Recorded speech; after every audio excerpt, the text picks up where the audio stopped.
Assalamualaikum warahmatullahi wabarakatuh. Selamat pagi semuanya. Semoga dalam keadaan sehat ya. Baik, di sini kami akan membagikan video pembelajaran mengenai fonologi dengan subbab dan pengertian dan pengenalan fonem, realisasi dan variasi fonem. Sebelumnya, saya ucapkan terima kasih kepada dosen pengampu Ibu Profesor Dr. Hasna Faiza dan Ibu Gina Jayanti SPDM Home dengan anggota kelompok Claudia Putri, Pandu Wijaya, Krisna Wulandari, dan Salsabila Ahadani. Selamat menyaksikan. Fonem dan fonemisasi. Istilah fonem dapat didefinisikan sebagai satuan bahasa terkecil yang bersifat fungsional. Artinya, fonemisasi bertujuan untuk 1. Menentukan struktur fonemis sebuah bahasa. 2. Membuat ortografi yang praktis atau ejaan sebuah bahasa. B. Pengenalan fonem. Pada pengenalan fonem biasanya dilakukan melalui kontras pasangan minimal yang berupa kata-kata tunggal secara idealnya sama, kecuali satu bunyi berbeda. Contoh, batu B dan patu P. Contoh pasangan minimal lainnya, barang, karang, sarang, jarang, carang, dan larang. Pasangan minimal pada nomor 3 tersebut tampak bahwa bunyi B, K, S, J, C, dan L masing-masing merupakan fonem karena berfungsi untuk membedakan makna kata. Dalam mengenali fonem, terdapat pokok-pokok pikiran yang disebut premis fonologis. Disebutkan premis-premis bunyi bahasa sebagai berikut. A. Bunyi bahasa mempunyai kecenderungan untuk dipengaruhi oleh lingkungannya. B. Sistem bunyi mempengaruhi kecenderungan yang bersifat sistematis. Di dalam bahasa Indonesia terdapat pasangan hambat, yakni huruf P, B, T, D, C, J, dan G, serta pasangan nasal M, N, nya, dan N. Yang ke-C, bunyi-bunyi bahasa yang secara fonetis mirip seharusnya digolongkan ke dalam kelas-kelas bunyi atau fonem yang berbeda. Pasangan berikut ini menunjukkan bahwa bunyi yang berbeda dalam pasangan merupakan fonem yang berlainan. Contohnya, P dan B, paran atau baran, T dan D, tiri atau diri, C dan J, acar atau ajar, K dan G, laku atau lagi, I dan L, keras atau kelas. Dari contoh tersebut, tampak bahwa huruf P, B, E, D, C, J, K, dan G, serta L merupakan fonem-fonem yang berlainan. D. Bunyi-bunyi yang secara fonetis mirip dan terdapat di dalam distribusi yang komplementer harus dimasukkan ke dalam kelas bunyi atau fonem yang sama. Contohnya, hipotesis C memilih bunyi-bunyi menjadi fonem-fonem yang berlainan, sedangkan hipotesis B merupakan kebalikannya, yakni menyatukan bunyi-bunyi menjadi fonem yang sama. Selanjutnya, saya akan menjelaskan materi mengenai beban fungsional fonem. Nah, dalam kajian fonetik sering dipaparkan beban fungsional dari fonemis tertentu. Namun, ada pertimbangan dalam penyebutan fonem-fonem tersebut. Salah satunya adalah pertimbangan oposisi K dan G. Nah, salah satu contoh penggunaan fonem K dan G ini adalah yang pertama, garang, karang. Nah, bisa dikatakan fonem K dan G dalam kata tadi itu beban fungsionalnya bisa dikatakan itu tinggi. Sedangkan kebalikannya, kalau misalnya dia itu jarang disebut atau jarang dipakai dalam bahasa Indonesia, dia memiliki beban fungsional yang rendah. Misalnya pertimbangan oposisi fonem P dan juga F. Contoh penggunaan fonem P dan F itu adalah kapan dan kapan. Selanjutnya, saya akan menjelaskan materi mengenai realisasi dan juga variasi fonem. Nah, realisasi fonem adalah pengungkapan yang sebenarnya dari ciri atau satuan fonologis, yakni fonem menjadi bunyi bahasa. Variasi fonem merupakan salah satu wujud pengungkapan dari realisasi fonem yang terbagi dalam dua realisasi fonem, yakni vokal dan juga konsonan. Pertama, vokal dalam bahasa Indonesia. Seperti yang kita tahu, vokal dalam bahasa Indonesia itu terbagi menjadi 5, I, U, E, A, dan juga O.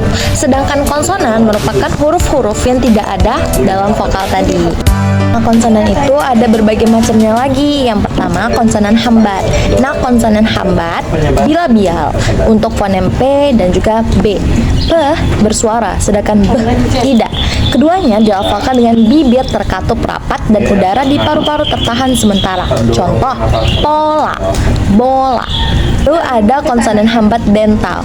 Bedanya t bersuara dan d tidak. Keduanya dilafalkan dengan menempelkan ujung lidah pada bagian belakang gigi atas untuk menghambat udara dari paru-paru, kemudian melepas udara tersebut.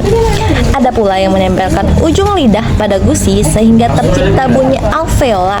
Contoh, tari, dari, pantai, pandai.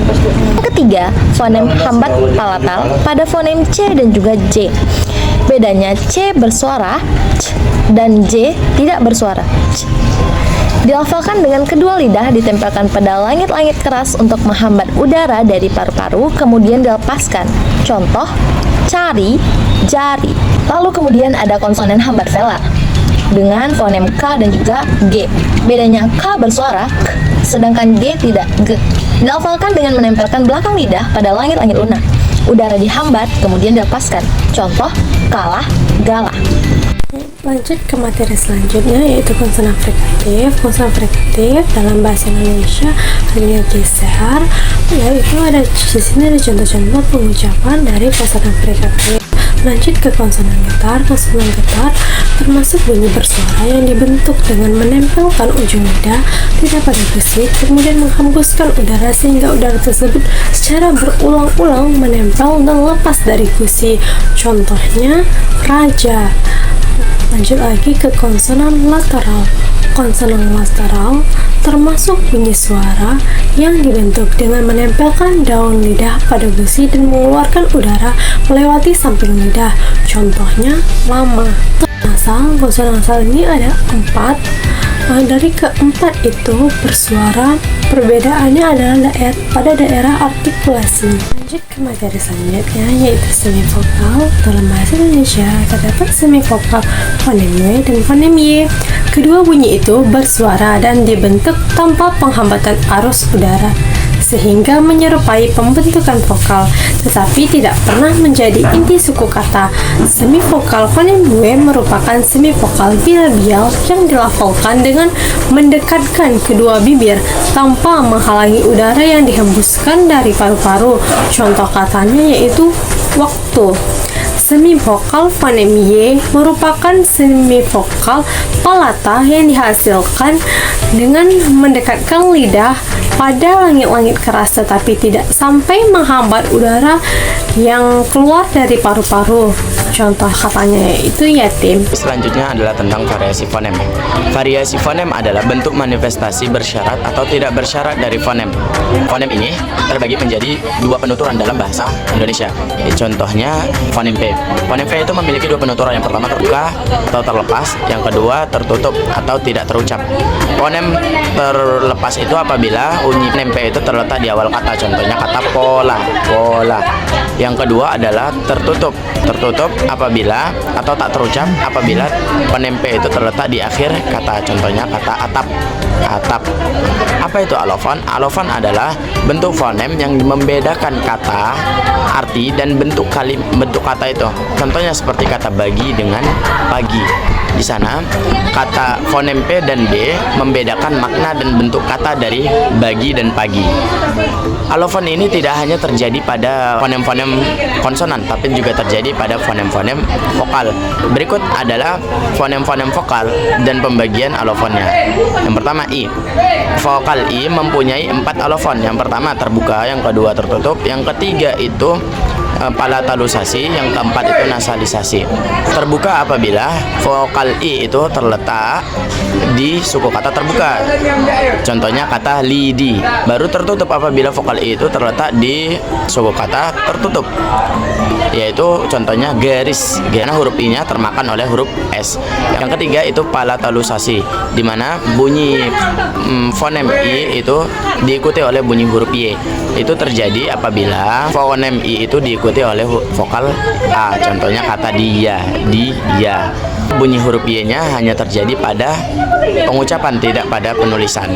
Kemudian yang keempat adalah nasalisasi. Nasalisasi adalah penekanan, di mana itu terjadi apabila vokal I bertemu dengan huruf M atau N, vokal M atau N. Contohnya kata indah, IN-nya terjadi penekanan karena nasalisasi. Itu yang disebut nasalisasi. Kemudian fonem E. Fonem E itu memiliki dua alofon. Yang pertama itu syaratnya apabila terdapat pada suku kata terbuka, contohnya sore, sore. Kemudian yang kedua itu syaratnya apabila berada di suku kata tertutup dan diikuti oleh fonem-fonem yang memiliki huruf E pada penyebutannya. Contohnya seperti pesta, di mana huruf E ini terjadi penekanan dan penebalan. Gitu.